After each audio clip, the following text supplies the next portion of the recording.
Quadro Check-up no rádio, hoje recebendo aqui a nutricionista Isabelle Cláudia. Isabelle, seja bem-vinda aqui ao nosso Panorama 95, bom dia. Marcos, bom dia a todos os ouvintes da 95 que estão aí nos ouvindo, nos assistindo através do YouTube. É um prazer estar aqui mais uma segunda-feira. E o nosso tema de hoje aqui no nosso programa, né, para a gente tratar aqui com os nossos ouvintes, é justamente tireoide e nutrição. Não, higiene dos alimentos. Aliás, higiene dos alimentos. Hoje eu estou com o pensamento lá na lua, né? Ele está ainda lá no pedal dele. Não, eu acho que eu estou lá no carro atolado, lá no bairro Mainá. Sim, então. Não consegui ainda me livrar desse trauma, não, viu? A gente pode fazer tireoide semana que vem. Tá? Vamos fazer hoje, então, higienização dos alimentos, né? E você trouxe aqui, inclusive, alguns mitos e verdades, mas Sim. Vamos começar da importância de se higienizar os alimentos. Sim, gente. Hoje em dia nós sabemos, começando a falar sobre os alimentos in natura, né? Aqueles alimentos, frutas, legumes, verduras que nós adquirimos, né, na feira livre. Esses alimentos, eles necessitam de uma higienização, sim, né? A maioria deles, pelo menos, devido ao fato deles trazerem consigo tanto agrotóxicos, né, como alguns germes, como vocês falam, né? Bactérias, vírus. Então, a gente precisa fazer uma higienização correta para que esses alimentos eles possam ser consumidos. E além da higienização, a gente tem que também pensar na forma correta de se armazenar esses alimentos. Então, como é que a gente pode trabalhar e fazer essa higienização de forma correta? Tem muitas pessoas que falam o seguinte: Isabelle, eu higienizo só com vinagre, é correto? Eu não sei, Geraldinho, como é que você faz em casa. Mas assim, Isabelle, eu higienizo só com vinagre, resolve? Eu sinto informar que não, né? Então, a forma que a gente tem que higienizar o alimento, ela precisa tanto fazer uma extração, vamos dizer assim, né? Retirar um pouco esses agrotóxicos que vêm nesses alimentos, como também a questão dos vírus, bactérias, que a gente precisa também higienizar.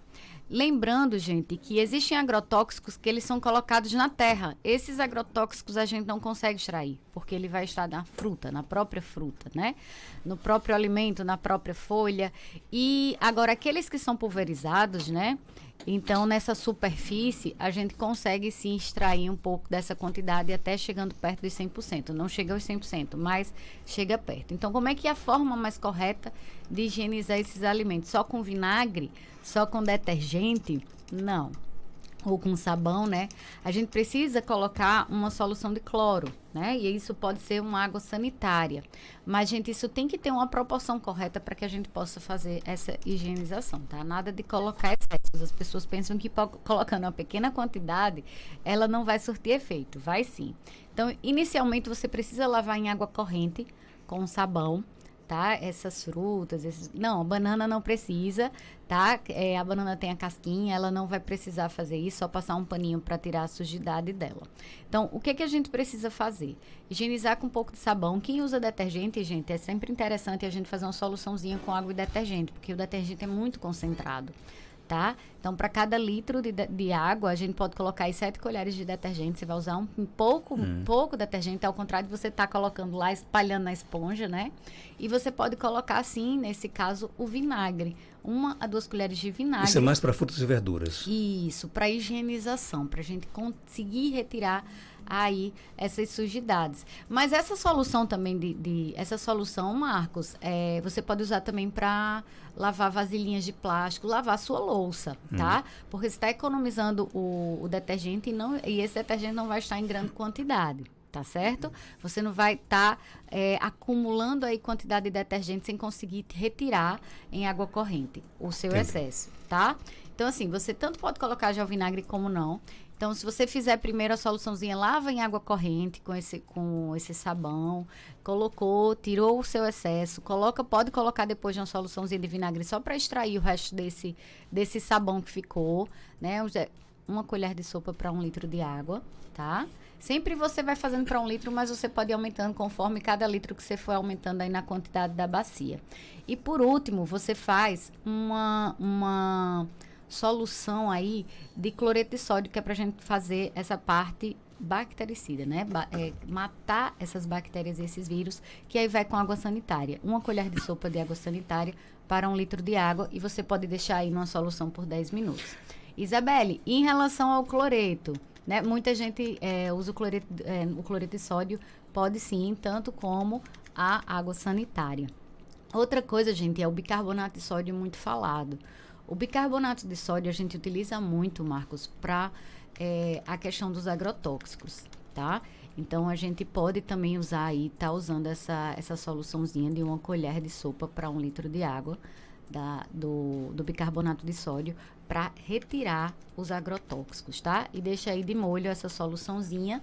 A gente pode fazer essa etapa antes da etapa do vinagre, porque a gente coloca essa etapa do bicarbonato, deixa em solução 10 minutos, 15 minutos, e aí faz a solução do vinagre para extrair os resquícios que ficaram desse bicarbonato. Não sei se deu para entender, mas a gente pode fazer a etapa do bicarbonato, depois, né? Depois do vinagre e, por último, a etapinha aí da água sanitária. Tá Vamos certo? aos mitos e verdades. Vamos. É mito ou é verdade? Carne se lava? Carne se lava, Marcos? Lá em casa eu lavo. Olha aí, tá vendo como é importante Tomara trazer? que eu não tenha errado aqui, né? Tá errando. Não, mas assim, Olha, a eu gente adoro tá me- aqui eu adoro pra ser me aprender. dezembro, né? Porque assim, João as Barros pessoas... também lava carne, ele tá dizendo aqui. Eu acho que ele tá ali balançando a cabeça, né? Ó, a gente tem essa ideia que carne precisa ser lavada. Tem pessoas que olham pra mim e fazem, Isabelle, eu não consigo não lavar. Porque eu olho, eu chego, eu lembro dessa carne, como ela foi trabalhada no matadouro. Eu preciso lavar. Eles sempre ficam dizendo isso. O carro que transporta e tal. Gente, a gente lavar a carne, a gente tá adicionando muito mais ainda a possibilidade de manifestação maior de bactérias e vírus, principalmente bactérias nessas carnes, tá? Sem contar que a lavagem da carne a gente tá aí fazendo, porque as pessoas colocam em água corrente ou deixam dentro de uma bacia, a gente tá aí transferindo para essa água esses nutrientes que eles são solúveis em água, então que eles saem na água, tá? Então assim, por favor, não lavem, não precisa lavar a carne, tá? Então um mito. Então é mito, não né? precisa lavar a carne. Vamos aqui para o nosso segundo mito ou verdade. Ovo se lava antes de guardar. Ovo Mito se ou lava verdade? antes de guardar, Marcos. Eu não lavo. Marcos Não, já a tá chance de aqui, hoje dar Isabelle. só fora aqui é grande, eu não lavo. Ótimo. O que é que a gente precisa fazer com o ovo? A gente tem a casca do ovo, gente, ela é muito porosa, como a gente chama, né? Ela é como se fosse uma peneirinha que a gente não consiga enxergar. Então, a partir do momento que a gente lava a carne, que a gente lava os ovos antes de guardar na geladeira, a gente pode estar aumentando a proliferação de bactérias. Porque, gente, não tem segredo. Bactéria, ela precisa de comida, de água e temperatura boa. Nossa temperatura é perfeita para elas, né? Então, assim, a gente sempre tem que lembrar que nada na vida é uma regra. Tudo depende também da temperatura que a gente vive, né? Tem algumas dicas que eu vou dar aqui que também a temperatura em que se vive influencia muito. Então, o ovo não se lava, tá? Porque a gente vai estar deixando aquela casca úmida, a gente vai estar propiciando esse crescimento de bactéria. Então, o que é que eu faço para guardar ovo, Isabelle? Eu guardo na geladeira, sim. Como é que você faz? Você passa um paninho, né, para tirar aquela sujidade, porque tem alguns lugares que a gente compra que o ovo vem sujo, né? Ele vem um pouquinho mais sujo. Então, você passa um paninho para retirar aquela sujidade, guarda na geladeira. Na geladeira, na porta ou dentro da geladeira, Marcos? Olha, Marcos, aqui todo. Você guarda o ovo na porta da geladeira. Na porta. Aí vocês vão me perguntar, Isabelle, por que não? Toda geladeira, a maioria das geladeiras não vem com um dispositivozinho para você colocar os ovos na porta, né? Na verdade, essa é a parte da geladeira que ela está mais sujeita à alteração de temperatura. A gente abre a porta, o calor ele vem, você fecha, né? Então ela está mais sujeita, o ovo está mais sujeito a estragar, digamos assim, com mais facilidade. Então, colocar uma vasilhinha dentro da geladeira com esses ovos é a forma mais correta. E sempre procurar alguma coisa para tampar. Então não colocar no espaço lá reservado para eles? Não, você vai colocar dentro da geladeira. Dentro da geladeira. Para ele não... Cada vez que você abrir a porta da geladeira, ele vai estar recebendo esse ar quente, tá? Isso não é interessante. Tá bom, gente? Então, ovo não se lava antes de armazenar. Você limpa, coloca na geladeira e quando você for usar o ovo, aí você sim pode aí fazer sua higienizaçãozinha, lavando e pode passar até uma buchinha para tirar esse excesso de sujeira, tá? Higienização de frutas é feita com vinagre, você já falou que sim, né? Sim. Então não é mito, né? Não, na verdade, o vinagre, ele não, a higienização não é só feita com vinagre, tá? O vinagre, ele é uma etapa que a gente usa para tirar os resquícios das outras substâncias que a gente está usando. Porque, gente, é um grande mito essa questão que vinagre, ele vai matar bactéria, que vinagre... Não, tá? Um que pode exercer esse efeito sobre o alimento é o vinagre de álcool, aquele puro vinagre de álcool. Ele sim pode exercer essa coisa bactericida. Tem alguns estudos, inclusive, Marcos, que usam agora, que falam para a gente não estar usando tanto essas substâncias com base de cloro, por pessoas. Eu não cheguei a ler o estudo ainda, mas vai ser um próximo passo e eu trago essa informação para vocês depois, principalmente por pessoas com problemas em tireoide, né? E o cloro está muito envolvido nessa questão. Mas eu vou me certificar direitinho do que se trata, só fiz ler o resumo, mas para que eu possa trazer essa informação de forma mais fidedigna, tá? Por enquanto a gente usa lá a soluçãozinha de cloro, tá? E você pode usar também o bicarbonato de sódio para redução aí dos agrotóxicos, tá bom? Pão de forma mofa, jogo fora só a parte mofada. Mofado, né? Então, tem pessoas que quando o pão mofa, quando o bolo mofa, faz o quê? Corta a partezinha e joga fora. Eu sou uma dessas pessoas, resto, inclusive. E come o resto, né, Marcos? Não, o resto eu não como, não. Come aquela parte sem estar mofada? Não, eu no caso, eu jogo fora tudo. Tudo, jogo fora perfeito, tudo. Marcos, perfeito. Então, gente, essa parte que está mofada já é uma grande concentração desses fungos que estão ali, né? Que a gente consegue ver a olho nu. Então, se a gente pensar o pão como algo poroso, algo que ele pode estar andando ali por dentro daquela massa inteira, né? E que muitas vezes a gente não consegue enxergar, porque são seres microscópicos. Então, assim, a gente precisa jogar tudo fora. Se o bolo tá mofado, se o pão tá mofado, a gente não corta a partezinha e joga fora, não. A gente joga fora tudo, né? Eu gosto de falar isso. E onde é que a gente guarda pão? Se for pão de forma, ele deve ser guardado na geladeira. Por quê? Porque nossa temperatura é alta. Então, esse pão vai mofar com mais facilidade, né? Ele vai estragar com mais facilidade. Então, a gente precisa levar para a geladeira para ter uma conservação melhor. Você pode guardar bolo de ovos na geladeira? Se você gostar do bolo na geladeira, sim, o bolo é super indicado. Mas ele vai conservar mais? Conserva mais. As pessoas pensam que, pelo fato da geladeira, acham que é úmido lá dentro. Não, não é. É um calor seco. Então, assim, o que é que acontece? Esse bolo, esse pão, esse bolo, eles vão conservar por mais tempo exatamente pela questão da temperatura mais fria. Quando a gente fala em temperatura, o que é que eu quero que vocês entendam? Que essa temperatura que nós vivemos é a temperatura que as bactérias amam, né? Bactérias, fungos, eles amam essa nossa temperatura mais quentinha. Então, eles se proliferam com mais facilidade. Então, o que a gente tem que evitar é exatamente esse tipo de coisa. A rainha dos pedais de Caicó, Socorro Batista, um abraço para ela, né? Artesã de Monchila, Timbaúba dos Batistas, aqui perguntando o seguinte, você já até falou sobre isso, mas quantas colheres de detergente para 1 litro de água? Duas. Não, para o litro, a gente pode fazer 7 colheres de detergente para litro de água. E essa solução você pode lavar sua louça, tá? Se a gente for pensar, a gente gasta muito mais. Quando vai lavar, a gente gasta muito mais detergente do que isso. Porque a gente fica colocando na esponja. Aquela quantidade que a gente coloca na esponja é muito grande, tá? E tem uma certa dificuldade para ser eliminada, tá bom? Lá vem polêmica no ar, se prepare, viu? Bom dia. Vamos lá. Bom dia, doutora Isabel. A senhora me desculpe, querida. Eu sei que a senhora é médica, a senhora sabe, mas carne eu lavo com limão, costela eu lavo assim, pelo menos um frego, porque todo mundo pega, toda mão pega. E frango, quando eu compro frango, eu tiro o couro todinho, só deixo o couro só das asas e pronto, corto, porque eu tenho um nojo por causa da gordura e que todo mundo pega, e até porque tem muito ruim. Tudo meu é bem lavado para mim comer, porque eu sou cismada, porque as carnes já é venenosa, já tem veneno, e se não lavar, né? Ah, Maria, eu vi uma pessoa temperando uma carne, fez uma sopa que ficou com gosto de samora. Aí me ofereceu, disse, não, mulher, obrigado, quero não. Ave Maria, eu mesmo enfrego, muito bem enfregada, Ave Maria, que eu tenho muito medo. Eu já tenho gastrite, aí vai toda a bactéria para minha gastrite. Eu lavo, porque eu não como frango feito por todo mundo, de jeito nenhum. Eu só como se eu fizer. Ovo eu limpo, porque sempre também eu compro aquele ovo cascavel, não é de caipira.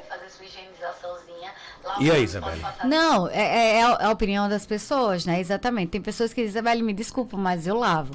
O que eu tento mostrar é exatamente assim, que ali a gente está tentando propiciar uma maior quantidade, tipo, ela chegou, lavou a carne, aquela carne ficou com maior quantidade de água, ela vai congelar, e ali ela vai estar propiciando, sim, um aumento da proliferação dessas bactérias, principalmente no momento de descongelar, né?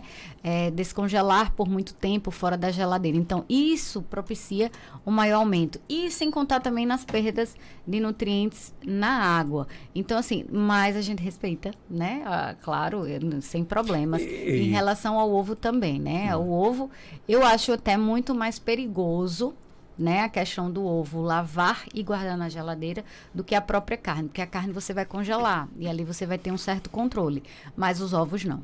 Tem mais perguntas? Bom dia. Bom dia, Marcos. Pergunta a essa médica se a gente estando com gripe pode comer melancia, porque uns dizem que pode, outros dizem que ofende muito. Eu queria tirar essa dúvida com ela. Muito obrigada. Tenha um bom dia e Deus abençoe vocês. E essa resposta me interessa bastante. Vamos lá. Vamos lá. Melancia. Existem pessoas, eu vou começar a falar sobre sensibilidade. Existem pessoas que têm sensibilidade à melancia, que têm sintomas como se fossem alérgicos, né? Tem pessoas que relatam, Isabelle, eu como melancia, eu tenho sintomas gripais, eu tenho sintomas de rinite. Essas pessoas possuem sensibilidade à melancia e realmente elas precisam reduzir esse consumo ou até realmente excluir, né? Tem pessoas que precisam sim, porque elas vivem numa constante, comendo melancia e tendo esses sintomas. Em relação a comer melancia e ter sintomas, quem está gripado comer melancia, gente, é muito questão de sensibilidade, porque a melancia ela também possui muitas substâncias interessantes, nutrientes interessantes para a imunidade. Muitos nutrientes interessantes para a imunidade, mas vai da sua sensibilidade, tá? Tem pessoas que comem realmente, passam mal ou pioram a crise, mas vai da sensibilidade, tá? Agora, que ele possui sim, a melancia possui sim substâncias interessantes, nutrientes interessantes para controle de imunidade e melhora da questão da imunidade, tá? Ok, abraçar aqui o nosso amigo Thales, do Sempre, né, do Plano Sempre, ele coloca o seguinte aqui, faz uma pergunta, a geladeira, ela se usa na temperatura máxima ou a mínima? Depende da temperatura que nós estamos, tá? Geralmente em períodos mais quentes a gente precisa elevar sim, diminuir a temperatura no caso, né? Aumentar essa potência dela para manter a conservação. Nos períodos que está mais frio, então ela não vai ter não vai forçar tanto para manter sua temperatura interna. Então a gente pode, no caso, diminuir sua potência um pouquinho. Em falar da geladeira, gente, eu gosto muito tem muitos assuntos que a gente pode falar sobre geladeira, como higienização de forma correta, a gente pode falar também a disposição dos alimentos na geladeira. Por exemplo, existem a geladeira de cima para baixo, então ela tem resfria mais na parte superior e a parte inferior ela vai aumentando a temperatura, tá? Por exemplo, se lá em cima a gente chega a 10 graus, a 4 graus, perdão, lá embaixo a gente chega a mais ou menos 10 graus. E aí, o que é que a gente guarda lá embaixo? Coisas mais sensíveis, né? Essas folhas mais sensíveis, porque se a gente guardar em cima, elas vão queimar, porque vai estar muito mais frio. Tá? Naquela partezinha lá que a gente geralmente coloca água, leite. Então, ali em cima ela vai queimar. E aí, leite e derivados, a gente guarda onde? Na parte mais superior. Se a gente guardar mais na inferior, eles vão estragar com menos tempo. Tá certo? Então, tudo na geladeira a gente precisa colocar, tudo tem seu cantinho certo, exatamente por causa da temperatura e daquilo que vai ser guardado ali. Tem alimentos que duram até 3 dias, dependendo do lugar que você guarda, né? Esses peixes, crustáceos, eles só vão durar 1 dia, tá? Então, dentro da geladeira. Então, tudo isso também vai depender de como você vai estar dispondo ali dentro. Ok, a gente poder fazer um programa só sobre geladeira. Pode né? sim, pode De como se organizar a geladeira. Pode sim, ser? Tá ok, com então. certeza. Gente, tem muitas perguntas aqui, mas infelizmente o nosso tempo estourou. Peço até desculpa aqui aos nossos ouvintes, né? Onde é que a gente encontra aqui em Caicó, Isabela? Lá na Galeria Malvina, que fica em frente à Prefeitura Municipal, tá, gente? Eu já recebi paciente, quero até mandar um beijo para ele. Ele vai saber quem é, seu Edson. Ele chegou, Isabelle, eu fui para Isabelle errada. Eu comecei a rir. Um abraço. Eu fui para outra. Porque tem muitas Isabeles, né? Então, assim, quero mandar um beijo. E me encontram lá na Galeria Malvina, em frente à Prefeitura de Caicó. Não tem erro, né? No primeiro andar. Sala 204. O telefone para contato é 96040655. E o Instagram? Nutricionista.isabelle. Tá? Ok, obrigado. 7h15. Eu volto já com mais informações aqui no nosso Panorama 95, nesta manhã de segunda.